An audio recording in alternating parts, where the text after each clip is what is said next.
Report پیش کرتے ہیں مہر ظہور احمد بہاول نگر سے۔ وزیر اعظم شہباز شریف نے کہا ہے کہ پاکستانی طلباء کو تربیت دینے پہ چینی قیادت کے مشکور ہیں۔ زرعی شعبے میں چین کے تجربات سے بھرپور استفادہ کریں گے۔ اسلام آباد میں پاکستانی طلباء کو چین بھیجنے سے متعلق تقریب سے خطاب کرتے ہوئے وزیر اعظم شہباز شریف نے کہا کہ زرعی شعبے میں تربیت کے لیے طلباء کا میرٹ پہ انتخاب کیا گیا۔ پاکستانی طلباء کو تربیت دینے پہ چینی قیادت کے مشکور ہیں۔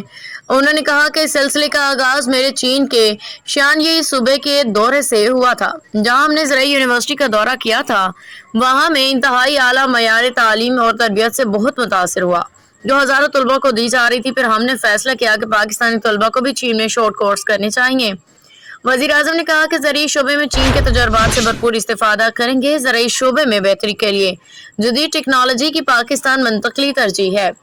وزیر اعظم نے کہا کہ چین میں 1000 طلباء کو تربیت کے لیے بھیجا جائے گا۔ 300 طلباء تربیت حاصل کر کے وطن واپس آ چکے ہیں۔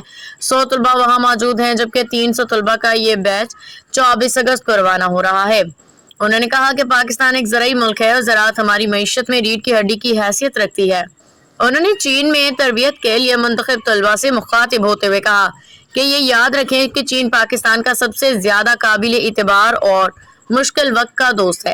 چین میں پاکستان کی زبردست سفیر بنے، مختصر وقت میں زیادہ سے زیادہ علم حاصل کرنے کی کوشش کریں۔